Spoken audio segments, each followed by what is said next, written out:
Bienvenue mes élèves de la troisième année du préparatoire. J'espère que vous allez très bien. أهلا بكم ولادي وبناتي طلبة وطالبات الصف الثالث الإعدادي. أتمنى يا رب تكونوا بخير وفي أحسن حال. النهارده إن شاء الله ميعادنا مع الجزء الأول من مراجعة على الوحدة الخامسة لشاتو القصر، وهنبدأ بيها كالعادة النص الأولاني هنحل قطعة وعليها أسئلة ونحل بعض السيتواسيون. قبل ما نبدأ يا ريت نقول بسم الله الرحمن الرحيم ونصلي على الرسول صلى الله عليه وسلم خاتم الأنبياء والمرسلين.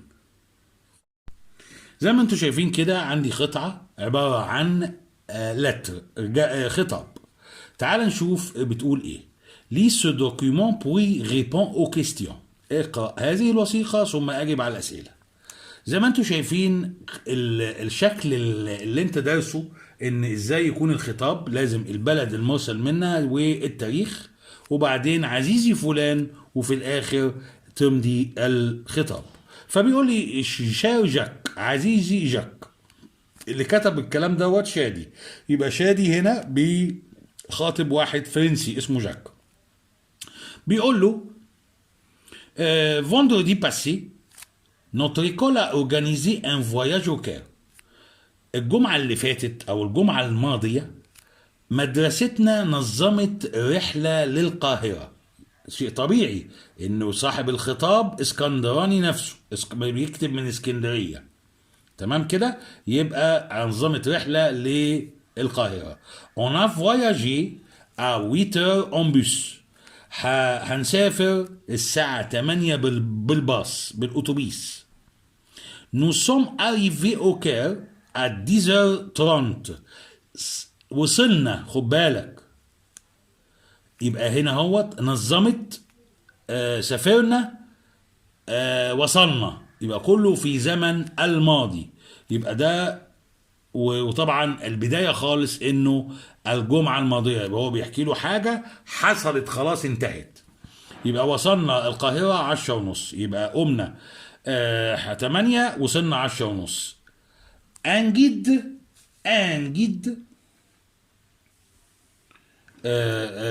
nous a reçu، يعني استقبلنا مرشد. استقبلنا احنا مرشد، تمام كده؟ et on a visité beaucoup de monuments égyptiens. وزرنا كثير من المعالم الأثرية المصرية مثل السفنكس أبو الهول، لا سيتاديل القلعة، لا تور دو كير برج القاهرة، لا موسكي دو محمد علي جامع محمد علي، et le musée égyptien المتحف المصري. Nous avons passé une journée agréable. Nous avons passé une journée agréable يعني قضينا ليلة لطيفة أو يوم لطيف. Nous sommes rentrés à Alexandrie contents. عدنا اسكندرية سعداء، لكن très fatigués، تعبانين جدا. Le mois prochain، الشهر القادم، on organisera un voyage à Luxor. يعني الشهر القادم هننظم، يبقى لازم طالما قلنا شهر القادم دي يبقى حاجه في المستقبل، يبقى لازم اقول الفعل اللي جاي فين؟ في المستقبل. اورجانيزرا، هننظم رحله للاقصر شادي. دي القطعه اللي بتتكلم. تعال نشوف الاسئله بتاعتها بتقول ايه. اول سؤال بيقول لي شوازي لو بون جروب. هنا بقى اختار الاجابه الصحيحه. ركز لانه الاسئله، طيب انت فين؟ انت دلوقتي القطعه في الامتحان هتجيلك نون فيو، يعني غير مرئيه، ما عدتكش ما تعرفهاش قبل كده، ولكن لازم تفهم كل كلمه فيها عشان تعرف تجاوب بقى. اشكال الاسئله بيقول لي ايه؟ شادي يراء الاقصر. خد بالك، شادي هيذهب الى الاقصر. ياه، ده انت واللي سمعته من الشرح بتاعي دلوقتي اتذكر الجزئيه دي في اخر القطعه. فبيقول لك الاختيارات ايه؟ اون مارس ولا اون افريل ولا اون فيفرييه؟ حد يقول لي يا نهار ابيض السؤال دوت لوزعي. اقول له فعلا السؤال لوزعي، ليه؟ لانه بيقول لك الشهر القادم، هو ما حددش. يا نهار ابيض، طب انا اعرف منين؟ اقول لك يا سيدي، انت شايف زمن كتابة الخطاب. عشان كده عايزين الطالب اللي مصحصح، اللي ايه، اللي دماغه رايقة كده وبيشغل دماغه. تمام. 3 مارس، اول مارس يبقى ال ال ال ال ال ال ال يعني 3 مارس في بداية الشهر القصة دي اتكتبت، وبعدين تروح حسبة بسيطة يعني، وبعدين تقول لك ايه، بدأ قال لك الجمعة اللي فاتت، يعني الجمعة اللي فاتت هو كان بيكتب 3 مارس الجمعة دي، ماشي، خدت بالك؟ وبعدين يبقى معنى كده الجمعة اللي فاتت كانت في مين؟ في فبراير. محتاجة منك شغل دي. فين؟ في فبراير. طيب، يبقى الرحلة هو اتكلم ان هو ايه، دي كتابته كان 3 مارس، ولكن الرحلة كان في فبراير. بيقول له الشهر الجاي هننظم حفلة الأقصر، يبقى من مارس. هنا هتتلخبط، انا عارف ان انت تتلخبط، لانك هتقعد تحسبها كده. 3 مارس ده في اول مارس، والجمعه اللي قبليها يبقى كان اكيد كانت ايه، في مثلا اخر، يعتبر في اخر ايه، لان فبراير ده ممكن يجي 29، ممكن يجي 28. مالكش دعوه بده، ما تشغلش بالك.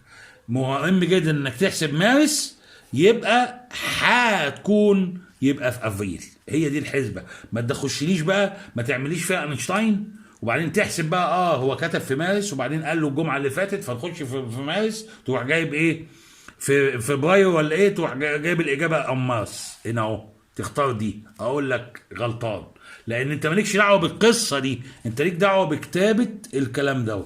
فهو كتب له في 3 مارس يبقى شهر، وبيقول له الشهر القادم يبقى في ابريل بقى. خلاص كده، عشان ما تشغلش بالك بالحاجات الصغيره دي. فعرفنا بقى احنا عايزين ايه، عايزين طلبه مدقدقه كده وصاحيه ومصحصحه. 2 ليزيلاف سون اريفي او كير. الطلبه وصلوا القاهره الساعه 8 ولا الساعه 10 اديزر ولا اديزر دمي. هل 8 ولا 10 ولا 10 ونص؟ هتقول لي طيب، هقول لك برضه ان هي ذكرت بالارقام، هنا مكتوب لي بالحروف، يبقى سيادتك لازم تكون تجيد الارقام وتعرف شكلها بالحروف كمان. يبقى دي زائد مي اللي هي 10 ونص، يبقى الاجابه رقم سي. شادي ابيت. شادي ده، شادي ده اللي هو مين؟ اللي كتب الرساله. طب يسكن في القاهره، في الاقصر، في اسكندريه؟ الإجابة سهلة جدا، لأن العنوان بيقول اسكندرية وهو اللي كتبه، يبقى بيسكن في اسكندرية. الإجابة رقم سي. السؤال اللي بعده، مي فري او فو ديفون شاك فراز. ضع صح وغلط أمام الإجابة كل جملة. بيقول لي il y a beaucoup de monuments au Caire. il y a beaucoup de monuments au Caire. يوجد كثير من المعالم الأثرية في القاهرة. الإجابة صح طبعا. 2 les élèves sont allés au Caire samedi. الطلبة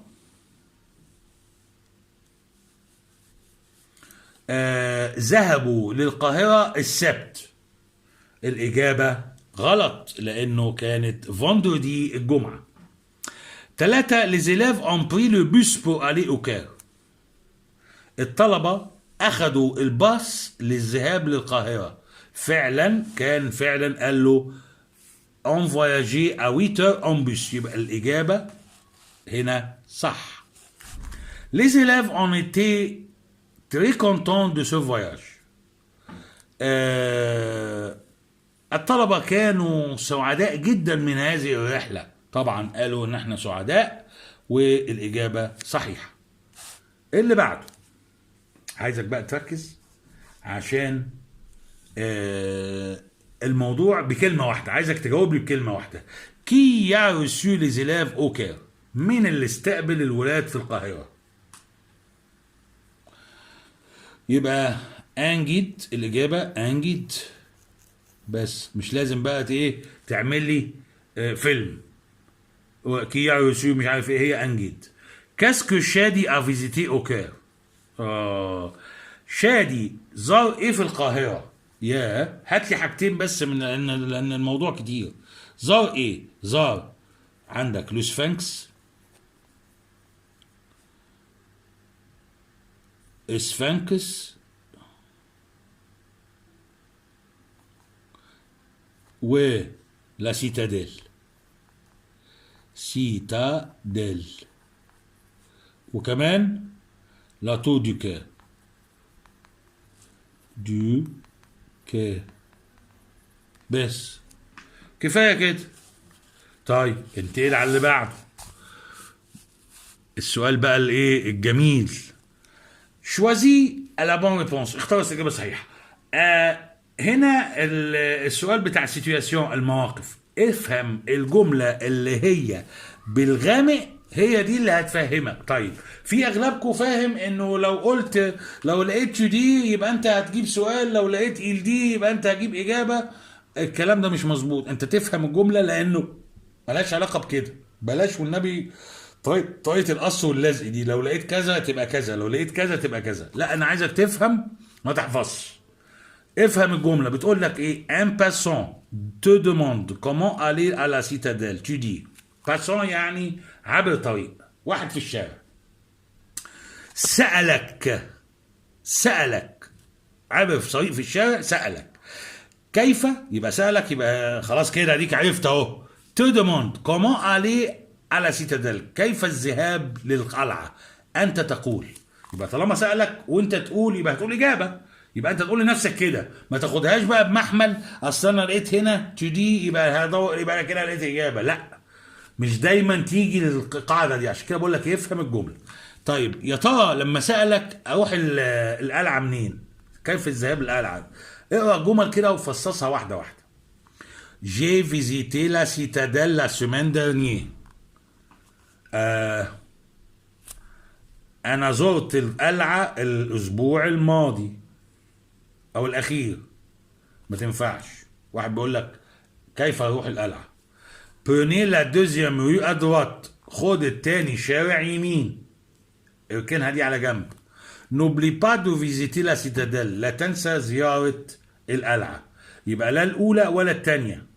يبقى لما واحد يسألك يقول لك أروح القلعة منين؟ تقول له خد الشارع التاني شارع يمين. يبقى هي دي الإجابة رقم ب. اللي بعديها.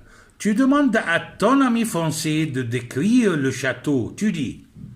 تسأل صديقك الفرنسي أو تطلب من صديقك الفرنسي إنه يوصف القصر.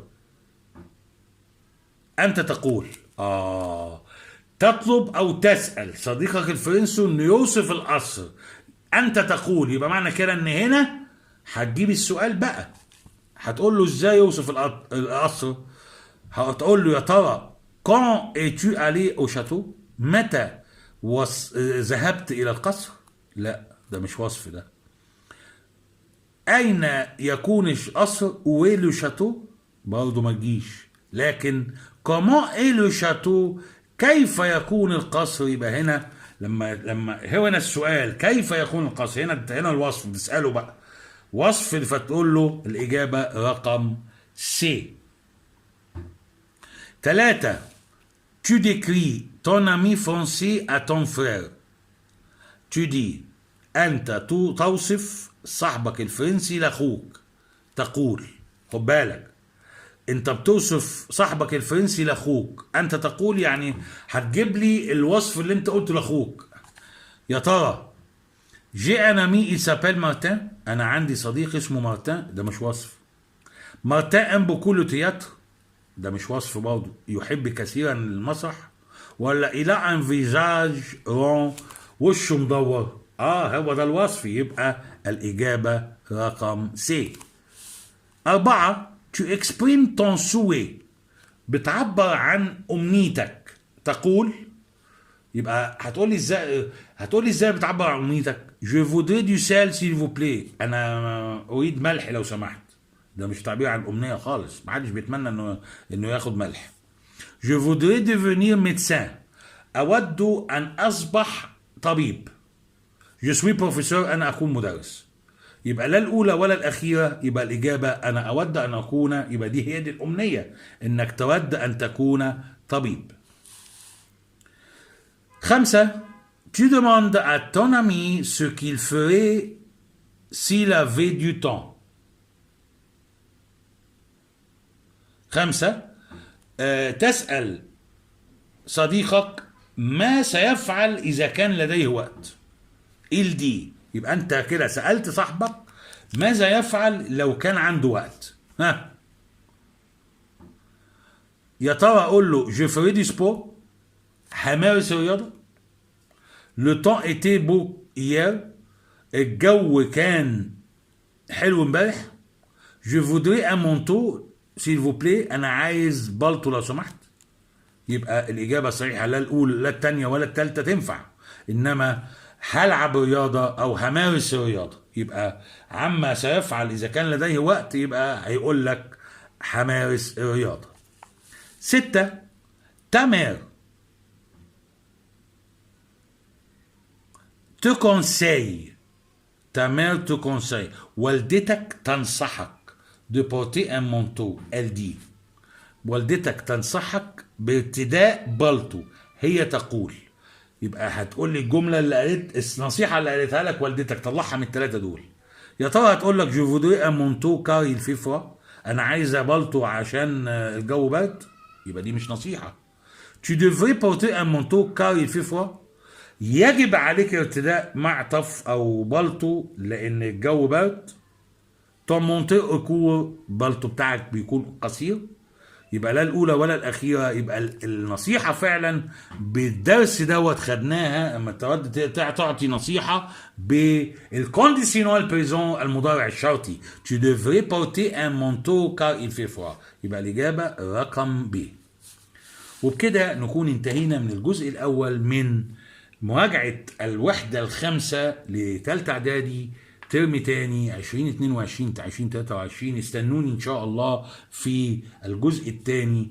ذاكروا الدرس كويس جدا عشان تحل معايا، وقبل ما اقول الاجابه ويبقى انت كده برضه بظبط لك. انا عليك انت بتعمل اللي عليك في البيت، وبعدين بتستنى معايا المراجعه على الوحده بانك تحل وتطبق معايا. وطبعا ده ما ينفعش ان انت تحل لوحدك، مش شرط تستناني، لازم برضه تحل انت مره واثنين وثلاثه. الكتاب برافو مديلك، يمكن انا النسخه اللي معايا نسخه قديمه شويه، ولكن انت معاك النسخه الجديده، فلازم تشتغل منها وتحل كتير، لان هو ده اللي هيخليك تجيب الدرجه النهائيه.